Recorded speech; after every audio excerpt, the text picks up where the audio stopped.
Unit third.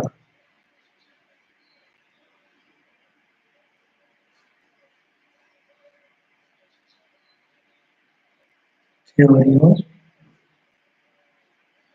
estimation.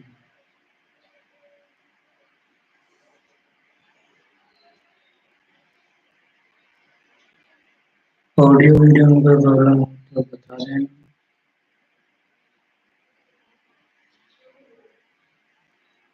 सबसे पहले audio video साफ आ रहा है।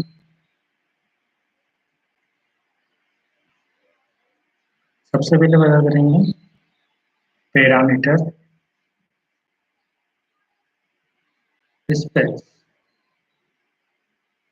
पैरामीटर स्पेस होता क्या है?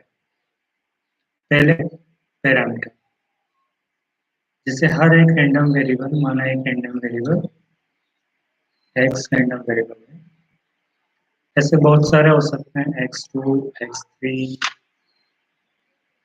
xn। इसके मान लेते हैं μ1 σ1, ये इसका मीन है,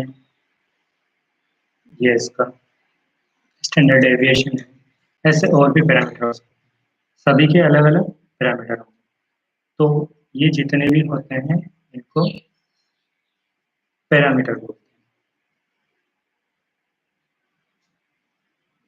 ये पैरामीटर है।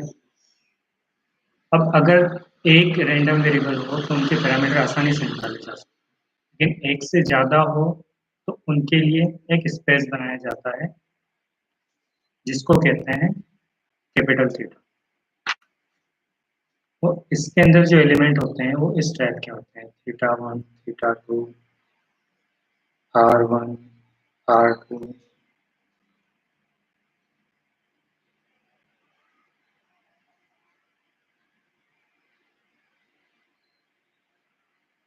r1 r2 q1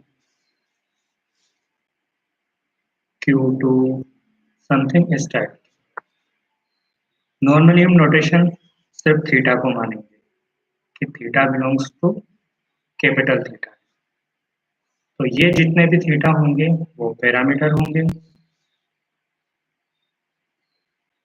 और ये जो स्पेस होगा इसको कहेंगे पैरामीटर स्पेस। नेक्स्ट एस्टिमेशन क्या होता है? एस्टिमेशन किसी एक पॉइंट पे कन्वर्स करना।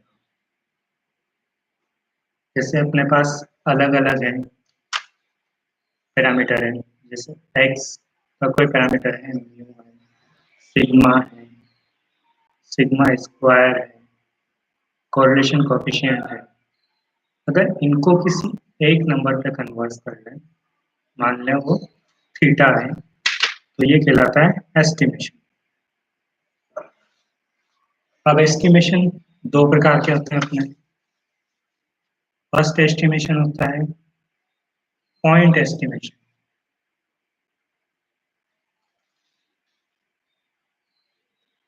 सेकंड होता है अपने पास इंटरवल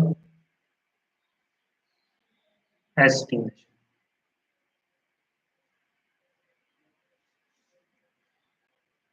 इसमें अपन पॉइंट एस्टिमेशन में जितना भी पढ़ेंगे थ्योरी ऑफ एस्टिमेशन, ये पूरी पढ़ेंगे। और इंटरवल एस्टिमेशन में सिर्फ एक टॉपिक पढ़ेंगे, confidence interval.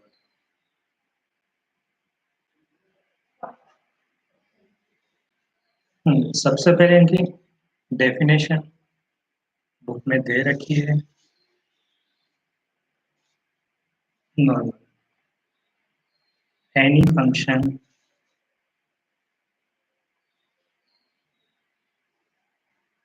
of the random variable या सैंपल x1 x2 xn ये ऑब्जर्व किए हैं और इनसे एक सेट बनाया।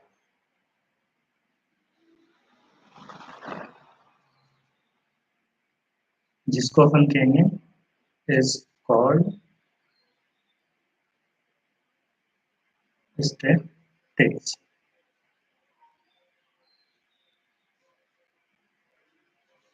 अब अगर इस सेट को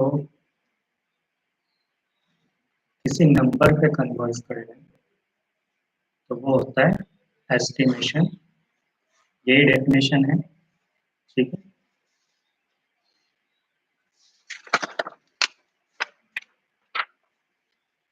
नेक्स्ट अपने पास है characteristic of estimate.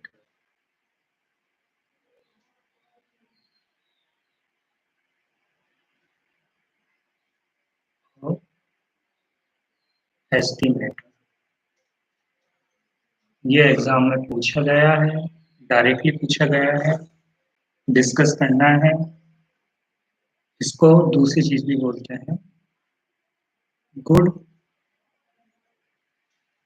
Estimate.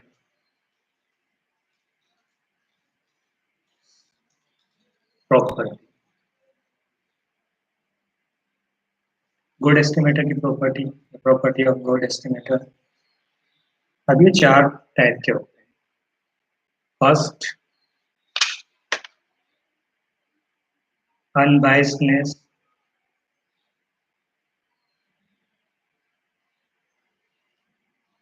Second,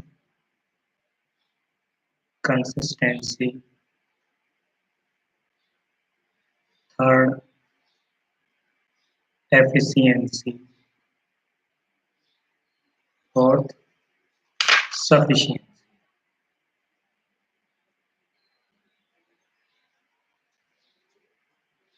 इन चारों के बारे में पढ़ना है और ये सॉल्व करना है। फर्स्ट अपन पढ़ेंगे अनबाइस्ड।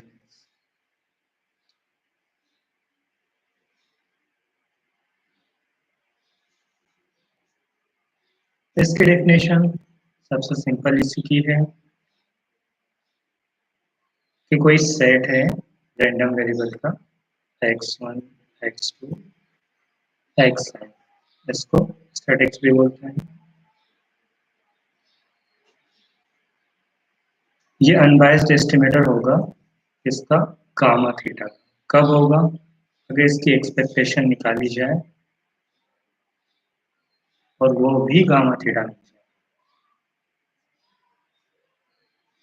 इनका एस्टिमेशन भी गामा थीटा हो और इनकी अगर एक्सपेक्टेशन निकाल के फिर एस्टिमेशन निकाला जाए वो भी गामा थीटा मिल जाए तो ये अनबाइस्ड होगा। अगर ये प्रॉपर्टी फॉलो होती है तो अनबाइस्ड है, अदरवाइज बाइस्ड है। सबसे पहले एग्जांपल ले लेते हैं। फर्स्ट न्यूमेरिकल एग्जांपल लेते हैं, फिर थ्योरेटिकल लेते हैं। देखो अपने पास मान लेते हैं चार ऑब्जर्वेशन, इनका एस्टिमेशन निकालना है। ये अनबाइस्ड है या बाइस्ड है। तो सबसे पहले तो इसका मीन निकालो। मीन क्या होगा? 7 plus 6 plus 8 plus 4 plus 10 by 5। ये हो जाएंगे 35 बाय 5 इक्वल टू 7। नेक्स्ट इसका वेरिएंस निकालना है। वेरिएंस यहाँ कैपिटल एस स्क्वायर। अब वेरिएंस क्या होता है? 1/n summation xi minus X bar का होल स्क्वायर। तो कर लो 1/n-1 n-1 मतलब 4। सबसे पहले 7, एक्स बार कितना है? 7 का स्क्वायर प्लस 6 - 7 का स्क्वायर प्लस 8 - 7 का स्क्वायर प्लस 4 - 7 का स्क्वायर प्लस 10 - 7 का स्क्वायर। इसको सोल्व करेंगे तो आएगा 20/4 आएगा 5.0। ये नॉर्मल मीन एंड वेरिएंस। अगर सैम्पलिंग करके निकालते हैं तो सबसे पहले अपने को सैम्पलिंग निकालना है। सैम्पलिंग के लिए अपने पास 5 हैं, तो 5 में से 3 के पैकेट बनाएंगे और 10 पैकेट बनाएंगे। कैसे बनेंगे पैकेट?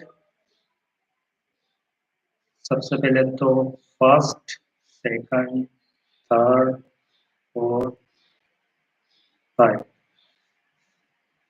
फर्स्ट में क्या क्या हो सकता है? 7, 6, 8 ले लेते हैं। सेकंड में ले सकते हैं 7, 6, 4। थर्ड में ले लेते हैं 7, 6, 10। फोर्थ में ले लेते हैं 7, 8, 4। फिफ्थ में ले लेते हैं 7, 8, 10 एंड 6 में लेते हैं 7, 4, 10। 7 में लेते हैं 6, 8, 4। 8 में लेते हैं 6, 8, 10। 9 में ले लेते हैं 6, 4, 10। उसमें लेते हैं 8, 4, 10। ये अलग अलग सैंपल ले लिया अपन। अब इन सैंपल का मीन एंड वेरिएंस निकालना है और उनको ऐड करना है। अगर वो सेम आ जाता है तो ये बायस्ड अनबायस्ड एस्टिमेटर होगा, अदरवाइज बायस्ड होगा। तो सबसे पहले 7, 6, 8 का मीन निकालेंगे। मीन कैसे? वही एक्स बार। अगर इसका मीन निकालेंगे तो इन तीनों को ऐड करके वापस 7। इसी टाइप से इसका वेरिएंस जैसे अपन ने ऊपर निकाला है वैसे यहाँ पे निकालेंगे तो आएगा 1। इसका निकालेंगे तो आएगा 17/3। वेरिएंस निकालेंगे तो 7/3। इसका 23/3। इसका 13/3। इसका 19/3। इसका 13/3। इसका 25/3। वेरिएंस आएगा 7/3। ऐसे 6, 7, 8, 9, 10 इनके भी निकाल लेंगे। ये तो आएगा 7 एंड ये आएगा 9। मीन आएगा इसका 6, इसका आएगा 4। इसका आएगा 20/3। इसका आएगा 28/3।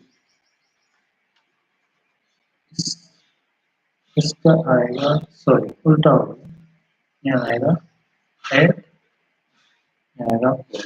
ये 20/3, ये 28/3, यहाँ 22/3 एंड 28/3। अब अगर इन सब मीन को ऐड किया जाए और उसका मीन निकाला जाए तो अपने पास क्या आएगा? 7। और सब वेरिएंस का निकाल के उसका वेरिएंस निकाला जाए तो टोटल वेरिएंस आएगा अपने पास 5। तो ये दोनों सेम आ रहे हैं इस ऊपर वाले की तरह, तो ये अनबायस्ड होगा। अगर अलग अलग आता तो बायस्ड है। ये एक एग्जाम्पल है, इसका पीडीएफ में सेंड कर दूंगा।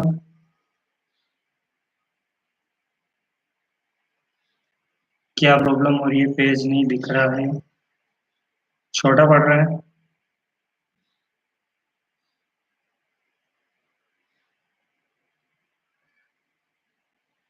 इसका पीडीएफ में सेंड कर दूंगा, उसमें देख लेना क्वेश्चन।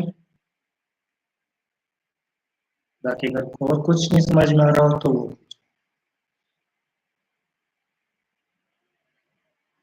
ये क्वेश्चन बुक में नहीं है, अलग से है, तो इसको अलग से भेज दूंगा।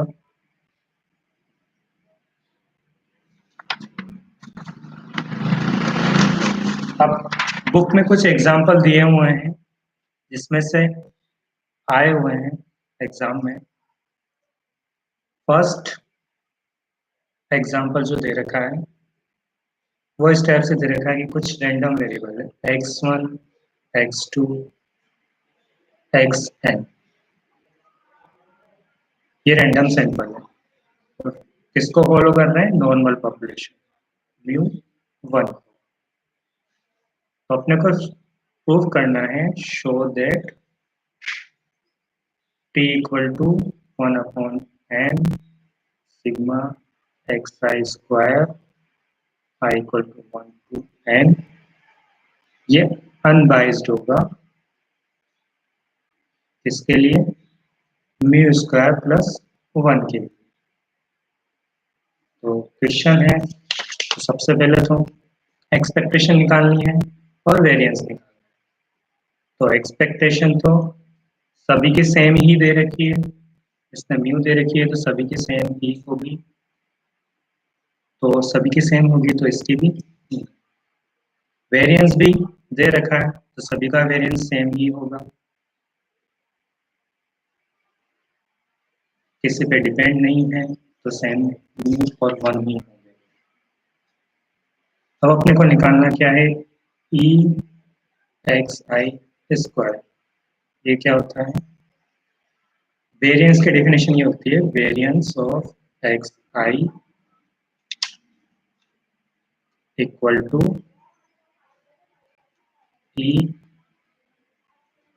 X square minus E X I का होल स्क्वायर। तो अपने पास ये भी है और ये भी है और वेरिएंस भी है, तो निकालना सिर्फ इसका। तो इसको इधर ले लो, E X I square equal to variance of X I plus expectation of X I का whole square.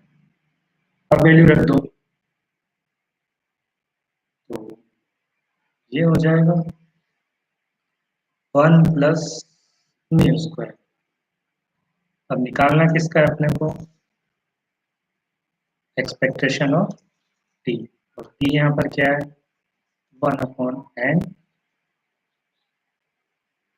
Summation i equal to 1 to n xi square.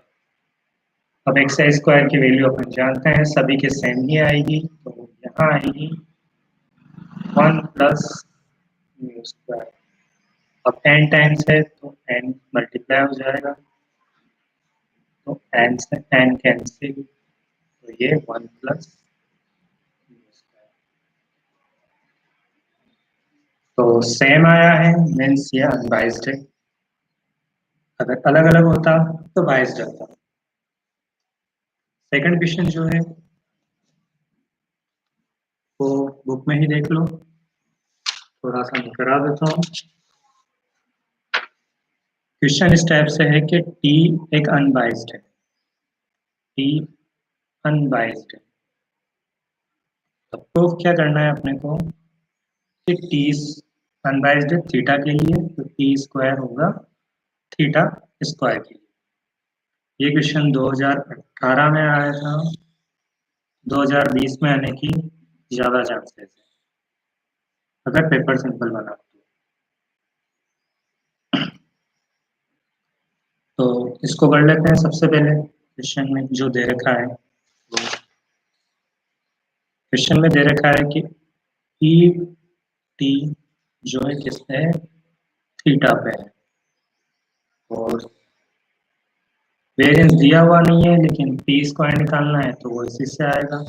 Variance of T क्या होता है, expectation of T square minus expectation of T का whole square.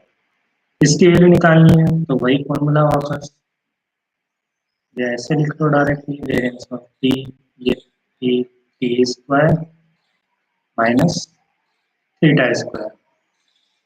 अब इसको इधर ले लो, ये हो जाएगा variance of T plus theta square T T square.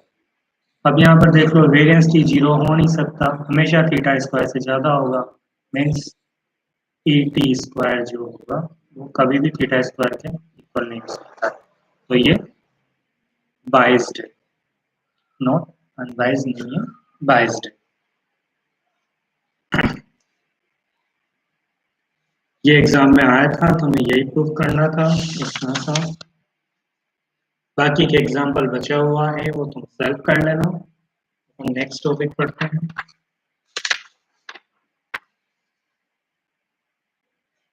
Page number है 17.3, 17.3, और एग्जाम्पल नंबर है 17.2।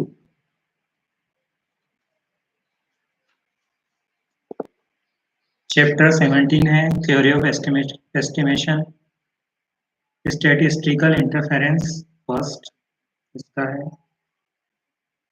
Book SC. गुप्ता है।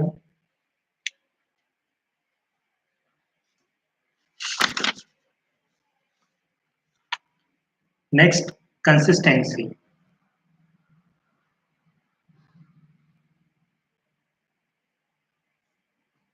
कंसिस्टेंसी क्या होती है? एक जैसा होना चाहिए।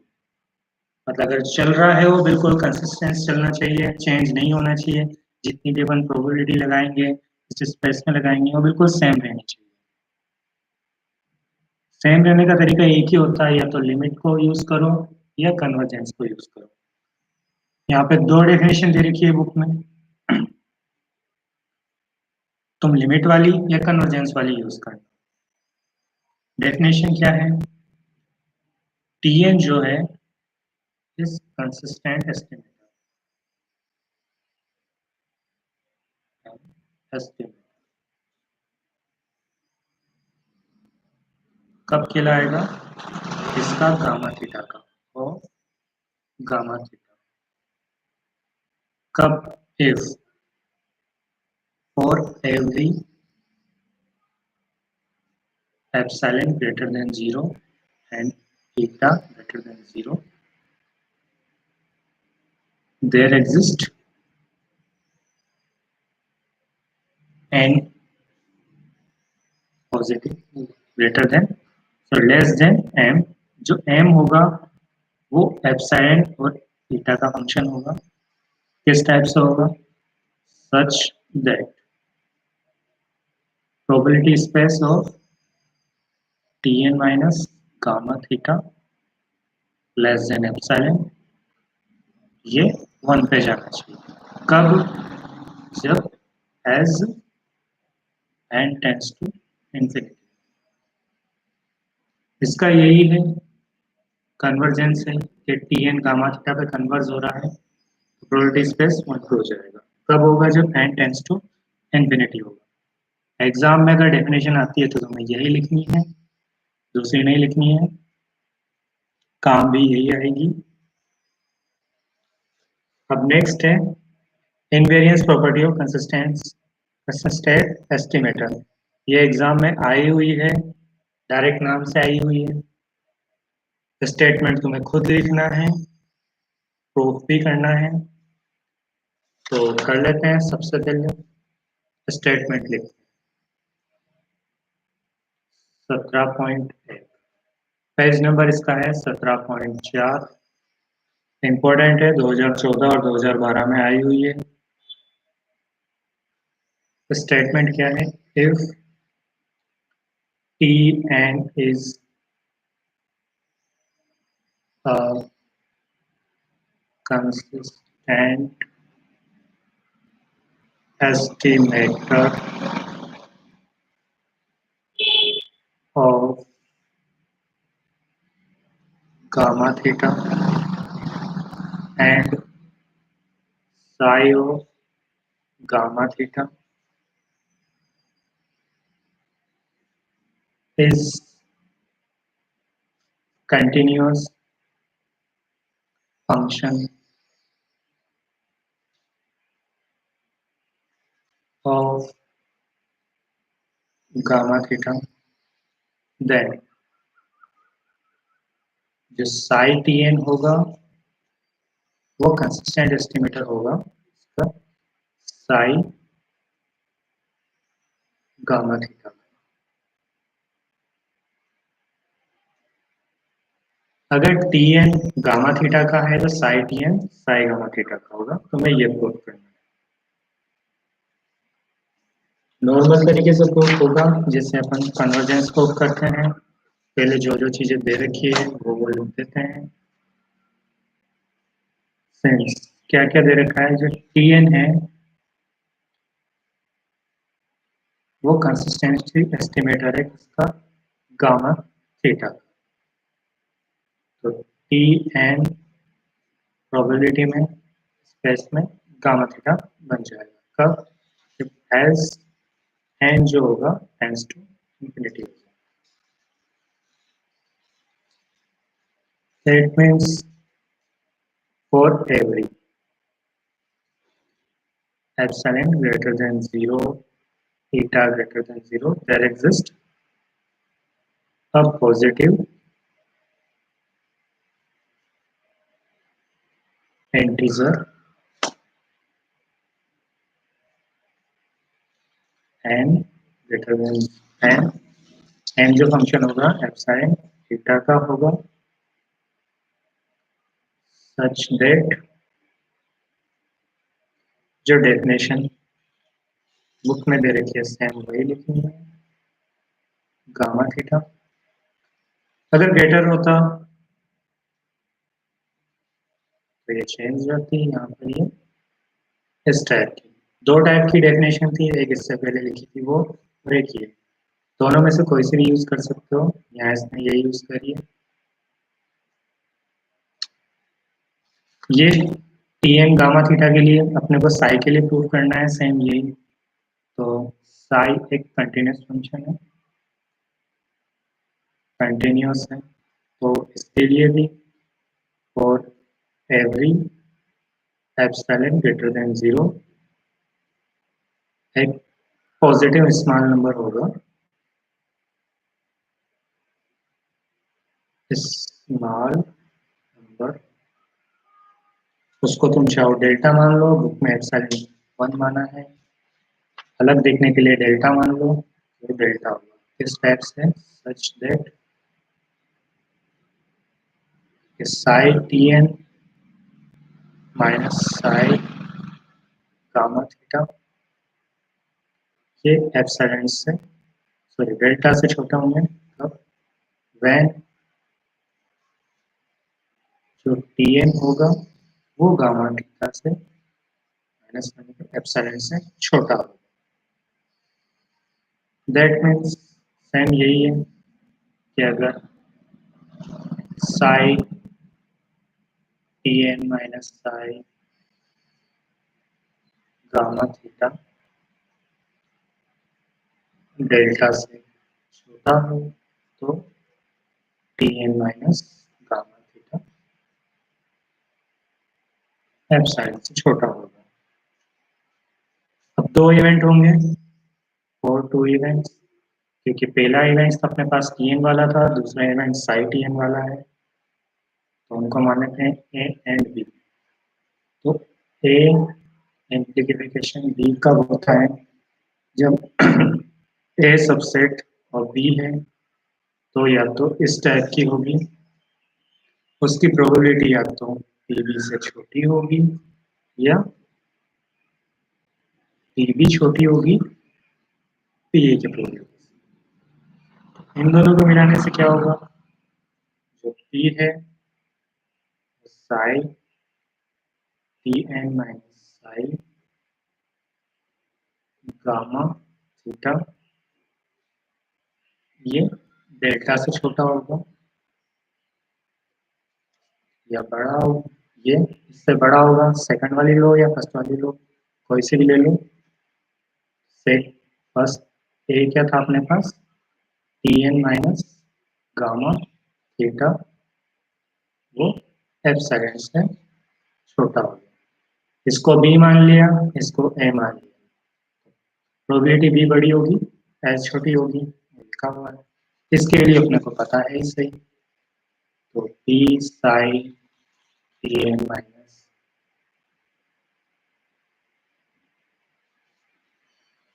चलो बाकी कल पढ़ेंगे। ये एक छूटा हुआ है, इसको देख लेना।